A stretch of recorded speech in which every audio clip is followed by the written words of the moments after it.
Hello, അമ്മ മനസ്സിൻ്റെ പുതിയൊരു എപ്പിസോഡിലേക്ക് എല്ലാവർക്കും സ്വാഗതം. ചാനൽ ആദ്യമായിട്ട് കാണുന്നവരാണെങ്കിൽ ഒന്ന് സബ്സ്ക്രൈബ് ചെയ്തിട്ട് ലൈക്ക് ചെയ്യണേ. അങ്ങനെ ചന്ദ്രികയോട് മഹേന്ദ്രൻ ലക്ഷ്മിയും കൂടെ ക്ഷേത്രത്തിൽ വെച്ചിട്ട് ചോദിക്കുകയാണ്, ജാനകി ഈ കല്യാണത്തിന് സമ്മതിക്കുകയാണെങ്കിൽ നിനക്ക് സിദ്ധുവിനെ കല്യാണം കഴിക്കാൻ വേറെ ബുദ്ധിമുട്ടൊന്നും ഇല്ലല്ലോ. അപ്പോൾ ചന്ദ്രിക പറയുന്നുണ്ട്, ജാനകി അമ്മായിക്ക് എതിർപ്പില്ലെങ്കിൽ നിങ്ങൾക്കെല്ലാവർക്കും ഇഷ്ടമാണെങ്കിൽ എനിക്കും സിദ്ധു സാറിനെ കല്യാണം കഴിക്കുന്നതിലൊരു എതിർപ്പുമില്ല. അത് കേട്ട സമയത്ത് ലക്ഷ്മിയും മഹേന്ദ്രനും അത്രയും സന്തോഷിക്കുകയാണ്. ലക്ഷ്മി പറയുന്നുണ്ട്, നിൻ്റെ നാവിൽ നിന്ന് ഇങ്ങനെ ഒരു കാര്യം കേട്ടപ്പോൾ ഞങ്ങൾക്ക് ഭയങ്കര സന്തോഷമാവുകയാണ്. എൻ്റെ മനസ്സിന് ഇപ്പോഴാണ് സമാധാനമായത്. ഏട്ടാ നോക്ക്, നമ്മുടെ മോള് കല്യാണത്തിന് സമ്മതിച്ചു. ഇനി എന്താ വേണ്ടത്? അപ്പോൾ മഹേന്ദ്രൻ ചിരിച്ചുകൊണ്ട് പറയാണ്, ഇനി എന്താ വേണ്ടത്? ഇനി കല്യാണം നടത്തി കൊടുക്കണം. അത് കേട്ട് ചന്ദ്രികയും പുഞ്ചിരിക്കുന്നുണ്ടായിരുന്നു. കുറച്ചു സമയം കഴിഞ്ഞപ്പോൾ അവൾ പറയുന്നുണ്ട്, ഇതിൽ ഒരു കാര്യം കൂടി ഇനി ആലോചിക്കാനുണ്ട് അച്ഛാ. അത് കേട്ട സമയത്ത് ലക്ഷ്മിയുടെ മഹേന്ദ്രൻ്റെ മുഖത്ത് ആകെ ഒരു ടെൻഷൻ നിറയാണ്. അവർ രണ്ടുപേരും പരസ്പരം നോക്കിയിട്ട് ചന്ദ്രികയോട് ചോദിക്കുന്നുണ്ട്, ഇനിയും എന്താ ചന്ദ്രിക കാര്യമുള്ളത്? അപ്പോൾ ചന്ദ്രിക പറയാണ്, ഈ ഒരു കല്യാണത്തിൻ്റെ കാര്യത്തിൽ എൻ്റെ ഇഷ്ടത്തിനേക്കാളും കൂടുതൽ നോക്കേണ്ടത് മലറിൻ്റെ ഇഷ്ടമാണ്. അവൾക്ക് സമ്മതം ഉണ്ടെങ്കിൽ മാത്രമേ ഞാൻ ഈ വിവാഹത്തിന് സമ്മതിക്കുള്ളൂ, ഇല്ലെങ്കിൽ ഞാൻ ഇതുപോലെ തന്നെ ജീവിച്ചോളാം. അപ്പോൾ മഹേന്ദ്രൻ ചിരിച്ചുകൊണ്ട് പറയാണ്, നമ്മളാണ് ശരിക്കും പറഞ്ഞാൽ ലേറ്റായത്. അവൾ നമ്മളെക്കാൾ ഒരുപാട് മുന്നിലാണ്. അന്ന് തന്നെ കുറിവെക്കുന്ന സമയത്ത് ഒരു ബൊമ്മയ്ക്ക് നിൻ്റെ പേരും മറ്റൊന്നിന് സിദ്ധുവിൻ്റെ പേരും വെച്ചിട്ട് ഇവർ രണ്ടുപേരുമാണ് എൻ്റെ അച്ഛനും അമ്മയും എന്നാണ് പറഞ്ഞിട്ടുണ്ടായിരുന്നത്. ചന്ദ്രികയ്ക്കും അത് ഓർമ്മ വന്നിട്ടുണ്ടായിരുന്നു. അന്ന് മലരങ്ങനെ പറഞ്ഞത് ചന്ദ്രികയും ശ്രദ്ധിച്ചതാണ്. അപ്പോൾ മഹേന്ദ്രൻ പറയുന്നുണ്ട്, അവൾ എന്നോ മനസ്സിൽ നിന്നെ അമ്മയായിട്ടും സിദ്ധാർത്ഥിനെ അച്ഛനായിട്ടും സങ്കല്പിച്ചു കഴിഞ്ഞു. ചെറിയ കുട്ടിയാണ്, അവളുടെ മനസ്സിലുള്ളത് ഇതിനേക്കാളും നന്നായിട്ട് ഇനി എങ്ങനെയാ പറയുക? സിദ്ധുവാണ് എൻ്റെ അച്ഛൻ എന്ന് അവൾ അത്രയേറെ മനസ്സിൽ ആഗ്രഹിക്കുന്നുണ്ട്. അപ്പോൾ ചന്ദ്രികയ്ക്കും അത് ശരിയാണെന്ന് തോന്നുന്നുണ്ട്. അപ്പോൾ ലക്ഷ്മി പറയാണ്, പക്ഷേ എൻ്റെ ഭയം മുഴുവൻ ആ മഹേഷിനെ കുറിച്ച് ചിന്തിച്ചിട്ടാണ്. മേഘ മനഃപൂർവ്വമാണ് മഹേഷിനെ വീണ്ടും ജോലിക്കെടുത്തത്. അത് കേട്ടതും ചന്ദ്രികയുടെ മുഖത്തും ആകെ ഒരു ടെൻഷൻ നിറയാണ്. മഹേന്ദ്രനും പറയുന്നുണ്ട്, എനിക്കറിയാം ലക്ഷ്മി, മേഘ വേണമെന്ന് വെച്ചിട്ട് മനഃപൂർവ്വം തന്നെയാണ് സിദ്ധുവിൻ്റെ നിന്നും ചന്ദ്രികയെ പിരിക്കാൻ വേണ്ടിയിട്ടാണ് മഹേഷിനെ വീണ്ടും കൊണ്ടുവന്നത്. ഒരു ദിവസം മേഘ ചന്ദ്രികയ്ക്ക് മുന്നിൽ തോൽക്കും. അന്ന് മേഘ ആയാലും മഹേഷ് ആയാലും നമ്മുടെ വീട്ടിൽ നിന്നും ഇറങ്ങി പോവുക തന്നെ ചെയ്യും. നീ ഒന്നുകൊണ്ടും വിഷമിക്കണ്ട, എല്ലാം നന്നായിട്ട് തന്നെ നടക്കും. അവർ രണ്ടുപേരും മനസ്സിൽ തട്ടിയ സങ്കടത്തോടെയാണ് പറയുന്നത്. ചന്ദ്രികയ്ക്കും അത് വലിയ സങ്കടം ഉണ്ടാക്കിയ കാര്യം തന്നെയാണ്. മാത്രമല്ല അവൾ അച്ഛനോട് പറയുന്നുണ്ട്, അച്ഛാ, ഈ ഒരു കാര്യത്തിൽ എനിക്കൊരു നിബന്ധന കൂടി ഉണ്ട്. ഇനിയും എന്താ? മഹേന്ദ്രൻ ചോദിക്കുകയാണ്. നിങ്ങൾ ഈ ഒരു അവസ്ഥയിൽ നിൽക്കുമ്പോൾ എനിക്കിപ്പോൾ കല്യാണമൊന്നും വേണ്ട. വീണ്ടും എനിക്ക് നിങ്ങളെ പഴയ പ്രതാപത്തോടെ മഹേന്ദ്രൻ സാറായിട്ട് കാണണം. മേഘയെ ജയിച്ച് നിങ്ങളെ രണ്ടുപേരെയും വീണ്ടും ആ വീട്ടിലേക്ക് കൂട്ടിക്കൊണ്ടു പോവണം. അതിനുശേഷം മാത്രം മതി ഈ കല്യാണമൊക്കെ. അപ്പോൾ മഹേന്ദ്രൻ പുഞ്ചിരിച്ചുകൊണ്ട് ലക്ഷ്മിയെ നോക്കുകയാണ്. എന്നിട്ട് ചന്ദ്രികയോട് പറയുന്നുണ്ട്, നീ പറഞ്ഞത് വളരെയധികം നല്ലൊരു കാര്യം തന്നെയാണ് മോളെ. നിൻ്റെ ഇഷ്ടം പോലെ തന്നെ നടക്കട്ടെ, പോരെ? ശരി, വാ നമുക്ക് വീട്ടിലേക്ക് പോവാം. അങ്ങനെ അവരവിടെ നിന്ന് എഴുന്നേൽക്കുകയാണ്. തിരിച്ച് വീട്ടിലെത്തിയ സമയത്ത് മഹേന്ദ്രനും ലക്ഷ്മിയും മുന്നിൽ നടക്കുകയാണ്. ചന്ദ്രിക പിന്നിലാണ് ഉണ്ടായിരുന്നത്. അപ്പോൾ വീട്ടിൽ നിന്നും സിദ്ധാർത്ഥ് ഇറങ്ങി വരുന്നുണ്ടായിരുന്നു. അവർ 3 പേര് ഒന്നിച്ചു പോകുന്ന കണ്ടപ്പോൾ സിദ്ധാർത്ഥ് ചന്ദ്രികയെ വിളിക്കുകയാണ്, ചന്ദ്രിക. അവരാണെങ്കിൽ സിദ്ധുവും ചന്ദ്രികയെ സംസാരിക്കട്ടെ എന്ന് വിചാരിച്ചിട്ട് വേഗം മുന്നിൽ നടന്നു പോവുകയാണ്. അപ്പോൾ സിദ്ധാർത്ഥ് അവരെ നോക്കിക്കൊണ്ട് ചന്ദ്രികയോട് ചോദിക്കുന്നുണ്ട്, എന്താ ചന്ദ്രിക, അങ്കിളുടെ ആൻറ്റിയുടെയും കൂടെ ക്ഷേത്രത്തിൽ പോയിട്ട് വന്നതാണോ? ആണോ? എന്താ ചന്ദ്രിക, എനിക്ക് പ്രസാദം തരില്ലേ? അപ്പോൾ ചന്ദ്രിക അവന് നേരെ പ്രസാദം നീട്ടുകയാണ്. അപ്പോൾ സിദ്ധാർത്ഥ് പറയുന്നുണ്ട് വെച്ചു കൊടുക്കാൻ വേണ്ടിയിട്ട്. അപ്പോൾ ചന്ദ്രിക പറയാണ്, ഞാൻ പ്രസാദം തൊട്ട് തരാൻ വേണ്ടി സാറിൻ്റെ ചെറിയ കുട്ടിയാണോ? നിങ്ങൾ തന്നെ എടുത്ത് വെക്ക് സാർ, ചന്ദ്രിക നാണത്തോടെ പറയാണ്. അപ്പോൾ അത് കണ്ടിട്ട് സിദ്ധാർത്ഥിനും ചിരി വരുന്നുണ്ടായിരുന്നു. സിദ്ധാർത്ഥ് പറയാണ്, നിന്നെ സംബന്ധിച്ചിടത്തോളം ഞാൻ എപ്പോഴും ഒരു ചെറിയ കുട്ടിയാണ്. എന്നിട്ട് അവൻ തന്നെ അതിൽ നിന്നും കുറിയെടുത്തിട്ട് നെറ്റിയിൽ തൊടുന്നുണ്ട്.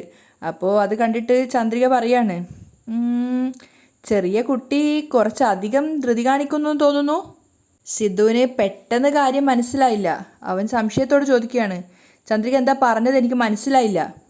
അപ്പോൾ ചന്ദ്രിക പറഞ്ഞു കൊടുക്കുകയാണ്, അത് നമ്മൾ തമ്മിൽ പ്രണയിക്കുന്ന കാര്യം എന്തിനാ ഇത്ര ധൃതി പിടിച്ചിട്ട് അച്ഛൻ്റെ അടുത്തും അമ്മയുടെ അടുത്തും പറഞ്ഞത് സാർ?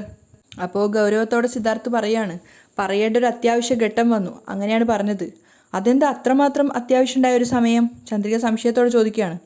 അപ്പോഴാണ് മഹേഷ് വന്നതും മഹേന്ദ്രനായിട്ട് തല്ലുണ്ടാക്കിയതും അതിനിടയിൽ സിദ്ധാർത്ഥ് ചെന്ന് പ്രശ്നം ഉണ്ടാക്കിയതും അവസാനം തല്ലൊക്കെ കൊണ്ടുപോകുമ്പോൾ മഹേഷ് പറഞ്ഞിട്ടുണ്ടായിരുന്നു, ഞാൻ ജീവനോടെ ഇരിക്കുന്നിടത്തോളം കാലം നീയും ചന്ദ്രികയും ഒരുമിച്ച് ജീവിക്കാൻ അനുവദിക്കില്ല എന്ന്. അത് മഹേന്ദ്രൻ കേട്ടിട്ടുണ്ടായിരുന്നു.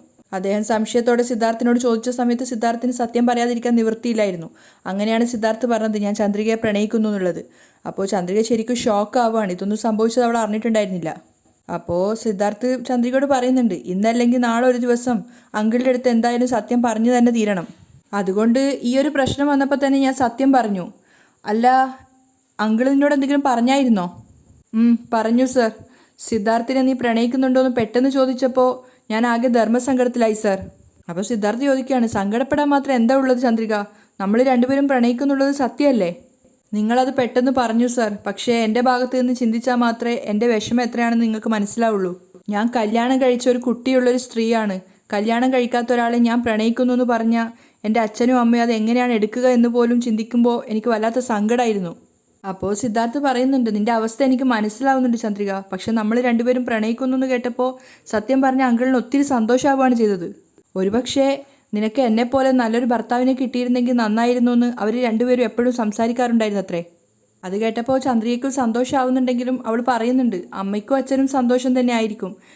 ജാനകി അമ്മായിയുടെ അടുത്ത് അച്ഛൻ ഈ കാര്യം സംസാരിക്കാമെന്ന് പറഞ്ഞിട്ടുണ്ട്. അപ്പോഴും ചന്ദ്രിക ടെൻഷനോടെ പറയാണ്, പക്ഷേ ഒരു കാരണവശാലും ജാനകി അമ്മ ഇത് സമ്മതിക്കുമെന്ന് എനിക്ക് തോന്നുന്നില്ല. പക്ഷേ ആത്മവിശ്വാസത്തോടു കൂടിയാണ് സിദ്ധാർത്ഥ് സംസാരിക്കുന്നത്. അങ്ങനെയൊന്നും ഇല്ല ചന്ദ്രിക. അങ്കിൾ ഈ കാര്യം അമ്മയോട് സംസാരിച്ചാൽ തീർച്ചയായിട്ടും അമ്മ സമ്മതിക്കുന്നു എന്നാണ് എനിക്ക് തോന്നുന്നത്.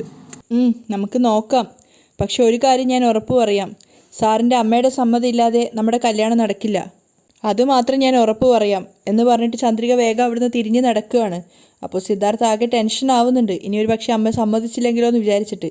അതേസമയം ശരവണൻ കുറച്ച് ഗുണ്ടകൾക്ക് മനീഷിൻ്റെ ഫോട്ടോ കാണിച്ചു കൊടുക്കുകയാണ്. ഇതാണ് ആളെന്ന് പറഞ്ഞിട്ട്, ഇനി മാറിപ്പോവരുത് എന്നൊക്കെ പറഞ്ഞിട്ട്.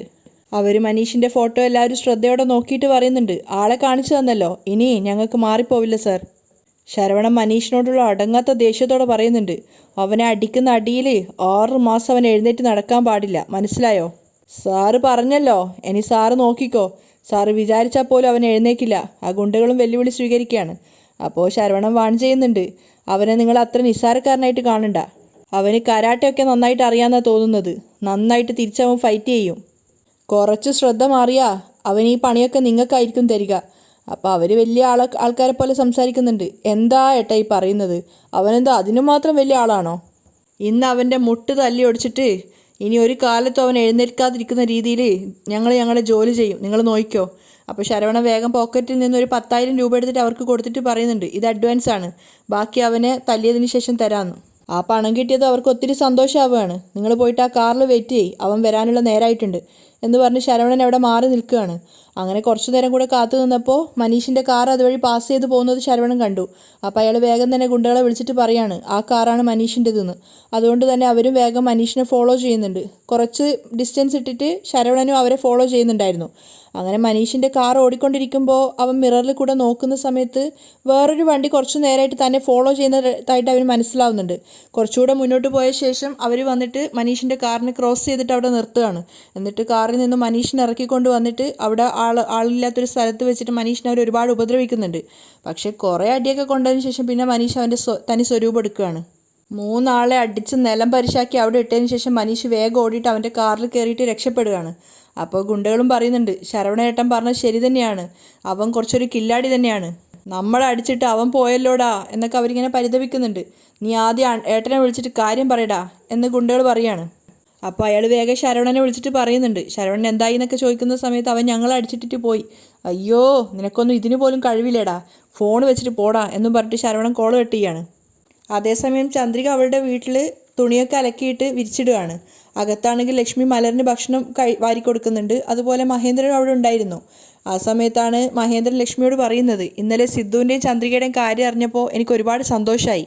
ഏട്ടൻ പറഞ്ഞത് ശരിയാണ്, ഞാനും ചന്ദ്രികയെക്കുറിച്ച് ആലോചിച്ചിട്ട് ടെൻഷൻ അടിക്കാത്ത ദിവസങ്ങളേ ഇല്ല. ഇപ്പോൾ ആ ഒരു ടെൻഷൻ മാറിക്കിട്ടി. ഇപ്പോൾ ജാനകിയെക്കുറിച്ച് ആലോചിക്കുമ്പോഴാണ് ഒരു ടെൻഷൻ ഉള്ളത്. അപ്പോൾ മഹേന്ദ്രൻ പറയുന്നുണ്ട്, എനിക്കും അങ്ങനെ ഒരു ടെൻഷൻ ഇല്ലാതില്ല. അവളുടെ ഭാഗത്ത് നിന്ന് ചിന്തിക്കുമ്പോൾ ശരിയാണ്. പക്ഷേ ഏട്ടൻ എന്നുള്ള നിലക്ക് അവൾ എനിക്കൊരു ബഹുമാനവും സ്ഥാനവും തരുന്നുണ്ട്. അതുകൊണ്ട് ഞാൻ പറഞ്ഞാൽ അവൾ അനുസരിക്കുന്നത് തന്നെയാണ് എൻ്റെ വിശ്വാസം. സിദ്ധുവിൻ്റെയും ചന്ദ്രികയുടെയും കല്യാണത്തിന് ജാനകിയെ കൊണ്ട് സമ്മതിപ്പിക്കുക എന്നുള്ളത് എൻ്റെ ഉത്തരവാദിത്തമാണ്. അപ്പോൾ ലക്ഷ്മി ഇങ്ങനെ ടെൻഷനോടെ നിൽക്കുകയാണ്. പെട്ടെന്ന് മലര് ചോദിക്കുന്നുണ്ട്, മുത്തശ്ശ അമ്മയ്ക്കും സിദ്ധുവിനും കല്യാണമാണോ?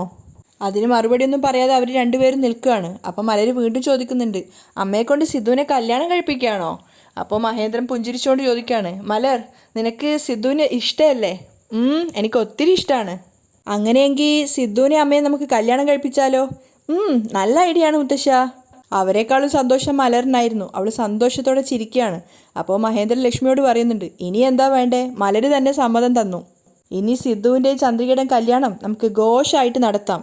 അത് കേട്ട് ലക്ഷ്മിയും പുഞ്ചിരിച്ചുകൊണ്ട് മലറിനെ നോക്കുകയാണ്. അപ്പോൾ മലർ മുത്തശ്ശനോട് പറയുന്നുണ്ട്, മുത്തശ്ശ, കല്യാണം കഴിഞ്ഞാൽ സിദ്ധു നമ്മുടെ കൂടെ ആയിരിക്കും ജീവിക്കുക അല്ലേ? അതേടാ മലർക്കുട്ടി, നമ്മളെല്ലാവരും സന്തോഷത്തോടെ ഒന്നായിട്ട് ജീവിക്കും. അത് കേട്ടത് മലർ കൈകൊട്ടി ചിരിക്കുകയാണ്. ആ സമയത്താണ് ചന്ദ്രിക പുറത്തുനിന്ന് അകത്തേക്ക് കയറി വന്നത്. മലരെന്താ ഇത്രയധികം സന്തോഷിക്കുന്നതെന്ന് അറിയാൻ വേണ്ടി ചന്ദ്രിക ചോദിച്ചപ്പോഴാണ് മലർ പറയുന്നത്, അമ്മ, സിദ്ധുവിനെ അമ്മയ്ക്ക് കല്യാണം കഴിപ്പിച്ച് തരാൻ പോവാണ് മുത്തശ്ശൻ. അത് കേട്ടത് ചന്ദ്രിക ആകെ ചമ്മി നിൽക്കുകയാണ്. അവൾ മഹേന്ദ്രൻ്റെ മുഖത്തേക്ക് നോക്കിയിട്ട് നാണത്തോടെ മലറിനോട് പറയാണ്, എന്താ മലർ, നീ എന്തേ പറയുന്നത്? എന്നിട്ട് ചന്ദ്രിക മഹേന്ദ്രനോട് പറയുന്നുണ്ട്, എന്താ അച്ഛാ മലറിനോട് പോയിട്ട് ഇതൊക്കെ പറയുന്നത്? അപ്പോൾ മഹേന്ദ്രൻ പറയാണ്, അവൾക്കും കാര്യം മനസ്സിലാവണമല്ലോ. ഈ ഒരു കാര്യത്തിൽ നമ്മുടെ എല്ലാവരുടെയും സമ്മതത്തേക്കാൾ ഏറ്റവും വലുത് മലറിൻ്റെ സമ്മതമാണ്. നമ്മളെല്ലാവരും തീരുമാനിക്കുന്നതിന് മുന്നേ സിദ്ധുവാണ് അവളുടെ അച്ഛനെന്ന് അവൾ ആഗ്രഹിച്ചിട്ടുണ്ടായിരുന്നു. അതുകൊണ്ട് ഇതാലോചിച്ചിട്ട് നീ സങ്കടപ്പെടേണ്ട. അപ്പോൾ ചന്ദ്രിക പുഞ്ചിരിക്കുകയാണ്.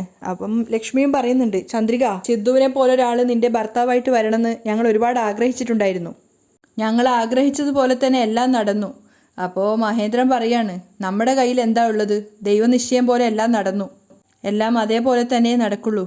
അദ്ദേഹത്തിൻ്റെ വാക്കുകൾ കൂടെ കേട്ടപ്പോൾ ചന്ദ്രികയ്ക്ക് ഒത്തിരി സന്തോഷമാവാണ്. അവൾ മുറ്റത്തേക്ക് ഇറങ്ങിയിട്ട് വന്നിട്ടുണ്ടായിരുന്നു. ആ സമയത്തൊക്കെ ചന്ദ്രിക ചിന്തിക്കുന്നത് സിദ്ധുവിനെ കുറിച്ചാണ്. അവൻ ആദ്യമായിട്ട് കണ്ടതും അവൻ്റെ കഴുത്തിൽ ആ മാല ഇട്ട് കൊടുത്തതും അതിനുശേഷം ഇപ്പോൾ അമ്പലത്തിൽ വെച്ചിട്ട് ക്ഷേത്രത്തിൽ വെച്ചിട്ട് പരസ്പരം അവർ രണ്ടുപേരും കണ്ണുകൾ ഇറുക്കിയടച്ച് പ്രണയത്തോടെ നോക്കിയതും ലിഫ്റ്റിനകത്ത് വെച്ച് നടന്നതും അങ്ങനെ അവർ ഒന്നിച്ചുണ്ടായിരുന്ന ഓരോ നിമിഷങ്ങളും ചന്ദ്രിക ഇങ്ങനെ ഓർത്തുകൊണ്ടേ ഇരിക്കുകയാണ്. ആ സമയത്ത് ബാക്ക്ഗ്രൗണ്ടായിട്ട് ഒരു പാട്ടാണ്, ഒരു പ്രണയഗാനം. അതേസമയം പ്രിയ മുറ്റത്തിരുന്ന് ഊഞ്ഞാലാടുകയാണ്. അവൾ ആകെ ഡള്ളായിരുന്നു. അപ്പോൾ മലർ അങ്ങോട്ട് വന്നിട്ട് ചോദിക്കുന്നുണ്ട്, എന്താ പ്രിയ ഇങ്ങനെ സങ്കടത്തോടെ ഇരിക്കുന്നത്? അപ്പോൾ പ്രിയ വിഷമത്തോടെ പറയാണ്, അമ്മ എവിടെയോ പുറത്തു പോയിട്ടുള്ളത്, എനിക്കാണെങ്കിൽ ബോറടിക്കുന്നു. അപ്പോൾ മലർ പറയുന്നുണ്ട്, നമുക്ക് രണ്ടുപേർക്കും കളിക്കാൻ പോവാം. അപ്പോൾ അകത്തേക്ക് നോക്കിയിട്ട് റിയ പറയാണ്, മുത്തശ്ശി അറിഞ്ഞു കഴിഞ്ഞാൽ വഴക്ക് പറയും. മുത്തശ്ശി അറിയാതെ നമുക്ക് ആ മരത്തിൻ്റെ ചോട്ടിൽ പോയി ഇരുന്ന് ആരും അറിയാതെ കളിക്കാം. മലർ വീണ്ടും ചോദിക്കുകയാണ്. അങ്ങനെ രണ്ടുപേരും അവിടെ കുറച്ചൊന്ന് മാറി ഇരുന്നിട്ട് കളിക്കാനിരുന്ന സമയത്ത് കയ്യിലുണ്ടായിരുന്ന ചോക്ലേറ്റ് എടുത്തിട്ട് മലർ പ്രിയക്കും കൂടെ കൊടുക്കുന്നുണ്ടായിരുന്നു. ഇന്നാ. അപ്പോൾ പ്രിയ സംശയത്തോട് ചോദിക്കുകയാണ്, ഇത് നിൻ്റെ അമ്മ വാങ്ങി തന്നതാണോ? അല്ല, ഇതെനിക്ക് സിദ്ധു വാങ്ങി തന്നതാ. അപ്പോഴും ചോക്ലേറ്റ് കഴിക്കാതെ പ്രിയ സംശയത്തോട് ചോദിക്കുകയാണ്, നിനക്ക് സിദ്ധുവിന് അത്രയ്ക്ക് ഇഷ്ടമാണോ? എനിക്ക് സിദ്ധു എന്ന് വെച്ചാൽ അത്രയ്ക്ക് ഇഷ്ടമാണ്. മലർ അത്രയും സ്നേഹത്തോടെയാണ് പറയുന്നത്. പിന്നെ ഒരു രഹസ്യം പറയും പോലെ മലർ ചോദിക്കുകയാണ്, പ്രിയ, നിനക്കൊരു കാര്യം അറിയോ? എന്താ? ഞാൻ, അമ്മ, ലക്ഷ്മി മുത്തശ്ശി, മഹേന്ദ്ര മുത്തശ്ശൻ, സിദ്ധു എല്ലാവരും സന്തോഷത്തോടെ ജീവിക്കാൻ പോവുക. അതെങ്ങനെ? പ്രിയ സംശയത്തോടെ ചോദിക്കുകയാണ്. അപ്പോൾ മലർ സന്തോഷത്തോടെ പറയാണ്, മുത്തശ്ശൻ പറഞ്ഞു ചന്ദ്രിക അമ്മയ്ക്കും സിദ്ധുവിനും കല്യാണം നടത്താൻ പോവാണെന്ന്. അത് കേട്ടതും പ്രിയ ചോദിക്കുന്നുണ്ട്, എന്നാ ആരാ പറഞ്ഞത്? മുത്തശ്ശൻ എന്നോട് പറഞ്ഞതാ. എന്നോട് ചോദിച്ചു സിദ്ധുവിന് ഇഷ്ടമാണോ എന്ന്. ഞാൻ പറഞ്ഞാൽ എനിക്ക് സിദ്ധുവിന് ഒരുപാട് ഇഷ്ടമാണെന്ന്. അപ്പോൾ അമ്മയ്ക്കും സിദ്ധുവിനും കല്യാണം നടത്തി കൊടുത്താലോ എന്ന് ചോദിച്ചു. ഞാൻ ഓക്കെ പറഞ്ഞു.